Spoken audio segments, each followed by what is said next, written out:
తెలంగాణ రాష్ట్రంలో గత 20 సంవత్సరాలుగా తెలంగాణ పార్టీ నీళ్లు నిధులు నియామకాలు అనే సెంటిమెంట్తోని విద్యార్థుల్ని ఉద్యోగ సంఘ నాయకులందరినీ అన్ని రకాలుగా వాడుకొని వారి ఆత్మ బలిదానాలకు కారకులై వాళ్ళ ఆత్మ బలిదానాల మీద సోనియా గాంధీ గారు ఇచ్చిన తెలంగాణను మేమే తెచ్చుకున్నామని చెప్పేసి రాష్ట్రంలో ప్రభుత్వాన్ని ఏర్పాటు చేసుకొని 10 సంవత్సరాల్లోనే దాదాపు 10 లక్షల కోట్ల మరి రాష్ట్రం మీద అప్పుల భారాన్ని మోపి ఆ ప్రజాధనాన్ని మొత్తం కొల్లగొట్టి ప్రభుత్వ ఆస్తులన్నీ అమ్మేసి మరి ఈరోజు వారి కుటుంబ సభ్యుల మధ్యనే దోచుకున్న సొమ్ము కోసమో లేకపోతే భవిష్యత్తు రాజకీయ లబ్ధి కోసమో మరి ముసలం మొదలైందని చెప్పేసి తెలంగాణ రాష్ట్ర ప్రజలకు అర్థమవుతూనే ఉంది.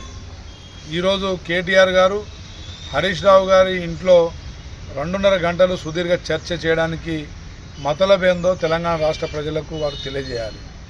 గతంలో హరీష్ రావు గారి ఇంటికి ఏనాడు కేసీఆర్ కుటుంబ సభ్యులు వెళ్ళని వారు, వారి ఇంట్లో శుభకార్యాలకు కూడా వెళ్లకుండా ఉండినవారు, వారిని 2వ క్యాబినెట్లో మంత్రి పదవి ఇవ్వకుండా అవమానించి మళ్ళీ మొన్న రీసెంట్గా జరిగిన ప్లీనరీ సమావేశంలో కూడా ఎలకతుర్తి సభలో కూడా వారిని ఆహ్వానించకుండా అవమాన పాలు చేసి మరి హరీష్ రావు గారు వేరే సొంత పార్టీ పెడుతుండడం వాస్తవమా?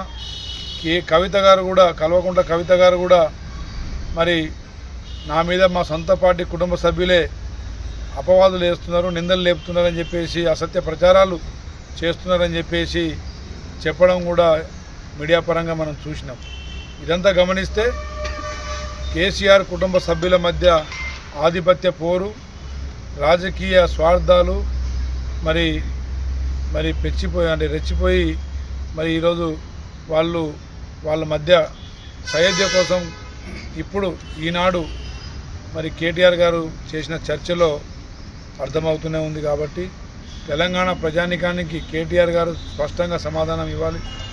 హరీష్ రావు గారు, కవిత గారు, కేటీఆర్ గారు కేసీఆర్ చేసిన అవినీతిలో భాగం కోసం మరి చర్చలా లేదా మరి వారు సొంత పార్టీలు పెట్టుకుంటున్నారనే దాని మీద మరి చర్చన, ఇది తెలంగాణ ప్రజానికానికి స్పష్టంగా తెలియజేయాలని చెప్పేసి మేము డిమాండ్ చేస్తాము. జై కాంగ్రెస్.